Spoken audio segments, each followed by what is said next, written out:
Today is one of the most important days in the calendar at St Edmund Campion Primary in Maidenhead.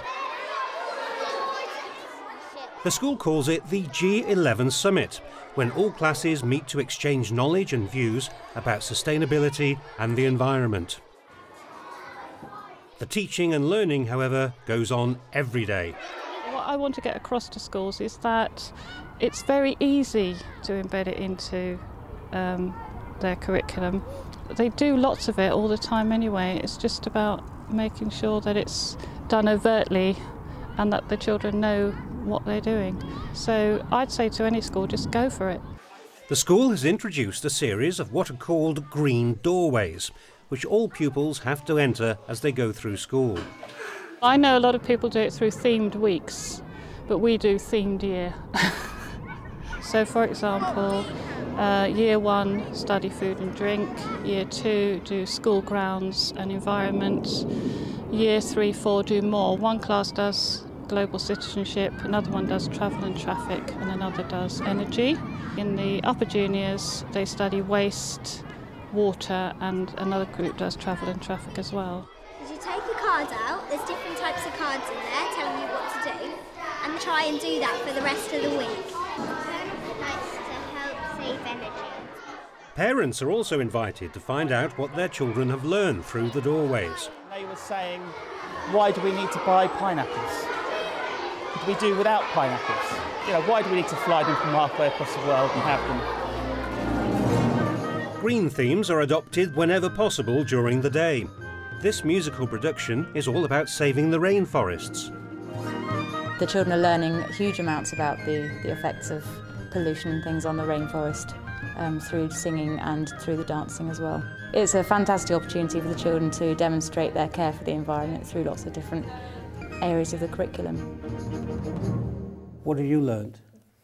There's lots of different creatures in the rainforest and they're becoming extinct. We've learned about some of the tribes that live in the rainforest as well. Other green activities include tending the school vegetable patch, which is fertilised by the school compost bins and wormery. This high nutrient liquid is otherwise known as wormwee.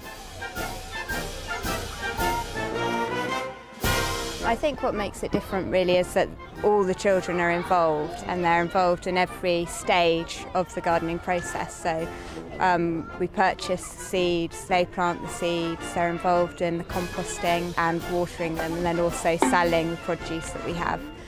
It's healthy than other food that are just being made by machines, and it also means that it doesn't have to be carried on the road. The school's eco group wants to expand produce output by getting a greenhouse. This is a greenhouse that has been made at a local school from plastic bottles. So could I ask you to ask the rest of the children in your class whether they agree this is a good idea? How important is it that schools swap ideas? It's really important because we found that we've done a lot of our own ideas, and now it's great to share what we've done so that other children and other schools can learn, but also to get fresh ideas so that we can keep going. The Eco Group oversees the school's sustainability efforts, including carbon-free Fridays. Meetings are also attended by a governor with specific responsibility for promoting green policies. We thought we had to really show that we're taking this topic very seriously. So we had the governors for all sorts of other aspects of the school, and why not have a sustainability governor whose role it is to really push forward these efforts that we're making as a school.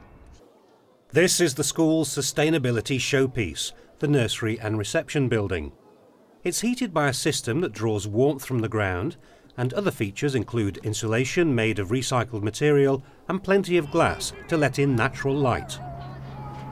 And just last week we received a grant from BAA to give us money to pay for the solar panels, and that will be the last thing that we can install, so I really feel as if we've made it. Why is it so important to you? I'm educating these children here, and in 20, 30, 40 years' time they're going to turn around and say, what were they thinking of that they didn't tell us that the world was in danger? So I don't do it because I want to scare the children, I do it because I want to empower them so that they feel they can make a difference